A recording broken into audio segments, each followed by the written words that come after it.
كنتاكي في البيت بكل سهولة.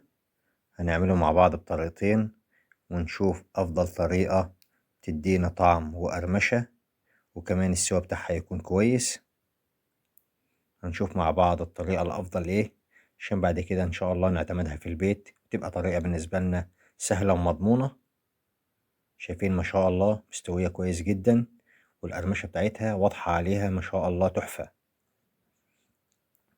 هنا هنحتاج معانا الدجاجة بتاعتنا، يفضل هي تكون من كيلو ونص لكيلو 600 جرام، متبقاش أكبر من كده بحيث تستوي معايا كويس.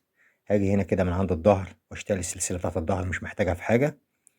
وأقسم بعد كده عفوا، وأقسم بعد كده الدجاجة نصين. آخد الورك بتاعي أقسمه على 2 وهركنه على جنب.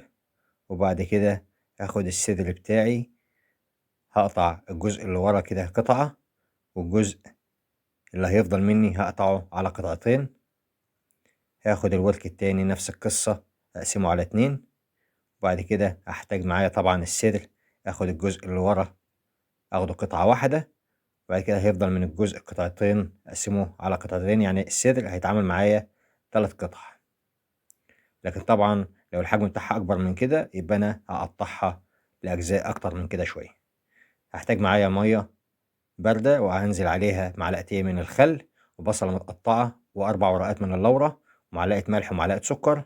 واحط الدجاجة بتاعتي فيها طبعا بعد ما ادوب الملح والسكر. ده طبعا طريقة حلوة جدا تطلع لي الزفرة خالص من الدجاج. وهوريك شكل الدجاج بعد ما يطلع من المية ده هيكون، او المحلول ده هيبقى شكله عامل ازاي. طبعا هينضف نظافة، مش بعد كده هسيبه نص ساعة، وبعد كده اغسله واحطه في مصفى ينشف معايا كويس.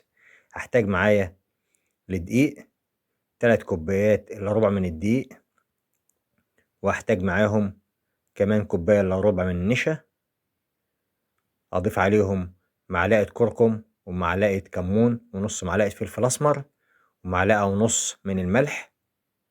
هقلب ده كله كويس مع بعضه، وبعد ما اقلبه اساوي البولة بتاعتي كده واقسمها بالنص. اخد النص في بولة فاضية واسيب النص التاني في نفس البولة. وانا هاخد النص ده على جنب كده بعد ما قسمت طبعا الجزء بتاعي النصين. النص التاني هنزل عليه ب3 من البيض. طبعا لو بنحب الحار يبقى نحتاج معانا شطة او هريسة. وهنا البهارات بتاعتي معلقة من الزعتر، ونص معلقة من القرفة، ونص معلقة من الكزبرة، وعليهم معلقتين كمان من الهريسة الحارة العربية، عملناها مع بعض في فيديو سابق. نحتاج طبعا الوصفة بتاعتي كوباية الا ربع من المية. تقريبا العجينة بتاعتي هيبقى شكل عجينة الكيك، نفس قوام عجينة الكيك كده بالظبط. وهنا هحتاج معايا الدجاج بتاعي بعد ما طلعته وصفيته كويس، هبدأ انزل بيه في البهارات بتاعتي. شايفين شكله عامل ازاي؟ ما شاء الله نضيف جدا. هنزل بيه واقلبه. اهم حاجة التقليب كويس يا جماعة. طبعا المفروض ان احنا نخلي الوصفة بتاعتي دي اقل حاجة يوم في التلاجة عندي، اسرتشها واسيبها يوم، ولكن انا طبعا هسيبها ساعتين وهشتغل بيها. فطبعا اللي عنده فرصة يقدر يسيبها يوم كامل يكون افضل يعني. طبعا التقليب بالمعلقة ده شكله هيبقى موضوع فاشل، فاحنا كده ايه، مادام لابسين الجوانتي هنلغوص بقى مع بعض.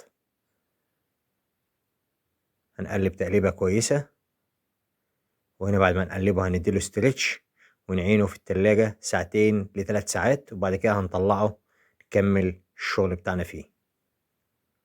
هنا بعد ما طلعناه هنحتاج معانا لمية متلجة، ودي طريقة من الطرق اللي بتعمل بيها كنتاكي. وطريقة تانية من غير مية متلجة ولا تلج خالص، وهنشوف الطريقة الأفضل ايه، وهتطلع معانا الطعم الأفضل والسوى الأفضل هيكون ازاي. هنا ده طبعا الجزء اللي عليه النشا والدقيق والبهارات. هنزل في المية التلج بتاعتي واطلع انزل تاني في النشا والدقيق. طبعا الطريقة دي اكيد طبعا هي افضل، لان طبعا احنا عملنا بقى قبل كده طريقة كويسة، ولكن الطريقة التانية هنجربها مع بعض اللي هي من غير تلج ومية. ولكن ما انصحش بيها. هنا هبدأ اقلب ده كله في بعضه كويس. اهم حاجة التقليب كويس. طبعا ليه بقى ما انصحش بيها؟ لان دي كده هتدينا طبقة واحدة بس، لكن ما تنزل في المية بتلج وترجع تاني للنشا والدقيق فهتبقى عليها طبقتين من النشا والدقيق، وهتبقى عليها طبقتين من البهارات، فهتكون افضل يعني. هنا عملنا معانا قطعة واحدة بس اللي هي من غير تلج. اهم حاجة الطاسة اللي بنقلي فيها يا جماعة تكون طاسة غويطة شوية، بحيث القطعة بتاعتي تستوي معايا كويس.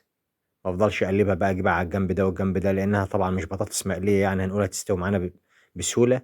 ده دجاج، وطبعا الدجاج بتاعنا مش مسلوق، طبعا ني، فلازم ياخد حقه في الزيت.